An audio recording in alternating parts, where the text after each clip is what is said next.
Indonesia Nggak jelek-jelek banget dong kemarin Indonesia menghadapi Qatar. Enggak, jelek sih enggak ya, tapi lebih tegang aja di setengah jam pertama. Ya. Cuman justru gue agak kaget kok mereka dengan 10 orang, 9 orang bisa bermain. Kita belum bahas wasitnya ya, kita belum bahas wasit. Ya, bisa segar itu. Jadi gue lihat ini masalah terutama pemain dari Liga 1 yang kurang tenang aja. Oke. Yang tegang. Semoga ketegangan ini sudah lewat dan mereka bisa lebih tenang lagi, bisa ngelawan for sure. Australia coach. Ya so what? Itu kan U23 kita bicara. Dan pemain ini kan harusnya sudah punya jam terbang dengan timnas. Lu Sal? ya udah jelas kebobolannya nggak ada yang lewat open play, semuanya set piece, dan menurut gue ya itu kualitas kita nggak jelek tapi nggak bagus-bagus banget juga. Kita terlalu banyak kebawa juga sama Qatar. Gue kesalnya itu. Mungkin ini taktiknya Qatar. Setiap kita mau transisi, setiap kita nguasain bola, dia ngerebut, opsi pertama mereka yang ngelakuin bukan langsung ngirim bola, jatuhin diri dulu. Wow, Ini bener-bener. Apakah Qatar the new Vietnam? Mereka apa yang mereka lakuin itu karena mereka tahu timnas kita kan kuat megang bolanya. Sejak di Piala Asia, habis itu di AFC segala macam, kita menunjukin kita kuat megang bola, kita nyaman megang bola. Itu yang dilakuin Qatar, bikin kita nggak nyaman, ilangin ritme permainan kita, dan itu yang terjadi. Kita jadi ke bawah dan kita juga nggak bisa megang kontrol banyak-banyak juga karena itu yang dilakuin Qatar. Banyak jatuh, mending langsung replay, langsung restart lagi. Ini mereka pasti take time segala macam, dan itu bener-bener merusak ritmenya STY di pertandingan pembukaan kemarin banget. Kita langsung ke pembahasan yang emang lagi rame, itu soal penaltinya, pelanggaran dari si Rido. Lu gimana Zal? Sebelahan lagi dulu. Udah 3 kali hat-trick. Iya, hat-trick gua. Bentar lagi bisa kayak Cole Palmer loh. Ayo. Kalau gue bilang pelanggaran atau enggak, dan kalau pelanggaran kenapa, kalau nggak pelanggaran kenapa? Gue bilang replay membuat situationnya lebih buruk bagi si Rizky karena kita lihat kalau dalam real time emang kelihatannya nggak terlalu ada banyak kontak ketika Rizky mau mundur ke belakang ke si penyerang ini, tapi kita lihat si penyerang ini juga dia mancing pelanggaran dengan lihat betapa rendahnya dia posisi tubuhnya, kepalanya rendah banget, kayak dia anticipate untuk kontrol bola, tapi di satu sisi dia rendah banget jadi sejajar dengan tangan kanannya Rido ya. Dan Rizky Rido nggak ngelihat kalau dia mukanya di bawah.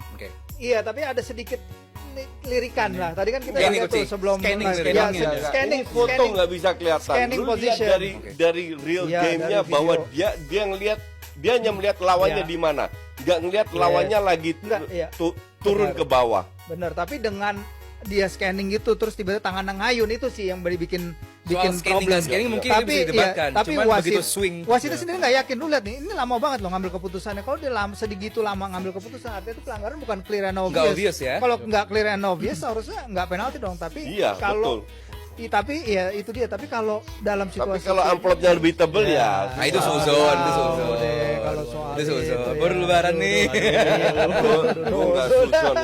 Itu tipikal sepak bola Asia banyak. Ada coach ya, ada coach. Nah, buat lu coach, tadi kan lu cuma nimpalin Firzi. Kalau lu sendiri gimana lu lihat pelanggaran itu? Itu bukan pelanggaran, definitely bukan penalti. Kalau dia melihat, kalau kita off air tadi bahas, ada gerakan dia pengen lihat lawannya ada di mana, Kalau lihat clear dia fokus ke bola, Ayunan ada, tapi ayunan lu sebagai seorang defender, lu tangan lu selalu mengayunkan, mengamankan, natural. Ngerti gak? Beda kalau dia begini, yang sejajar, dia nggak tahu kalau ini pemain lagi di bawah kan, bahwa dia turunin tangan ke bawah mau mengayun mau apa, bukan untuk mukul, tapi mungkin untuk menahan. Jadi lu nggak bisa karena dia kebetulan mukanya lagi di bawah aja kena. Jadi untuk gue terlalu sadis, nggak make sense.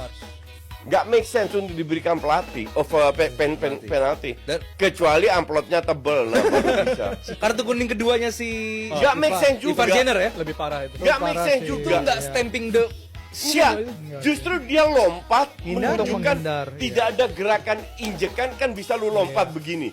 Tidak ada sama sekali. Dia lompat untuk menghindari tapi benturan. Enggak, wasitnya kemakan reaksi si Bangke itu. Bangke itu kan guling-guling tuh. Ya kemakan reaksinya. Langsung dikerubungin gitu. Iya, langsung dikerubungin, langsung digini. Ya itu reaksinya dia tuh kayak sakit banget nih gua, anjir, kena stats, kena apa pakunya. Padahal kan enggak ada kontak. Harusnya si wasit kan tahu ya kalau lu kena stats enggak mungkin cuma begitu, bisa lebih parah dong. Sense harusnya gitu. Iya dong. Dan tapi ya itu wasitnya menurut gua rada-rada. Karena apa yang lu harapin nih dari situasi itu? Apa yang lu harapin? Masa Ivar Jenner harus stay on his ground, biarin lawan yang nyapu kaki dia, kan itu nggak mungkin Iya. juga dilakuin. Dan dia udah lompat untuk Iya. menghindar. Ada effort. Dan gak ada gerakan untuk nginjak. Harusnya itu yang dipertimbangin.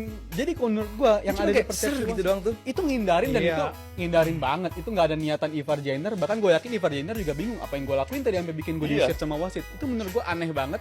Ya itu yang tadi poin gue bilang. Mungkin dari persepsi wasit yang paling bener dilakuin sama Ivar, berdiri aja biarin lu disapu, yang sama sekali nggak make sense bagi gue yang apa yang dipikirin sama Dan wasit. emang bisa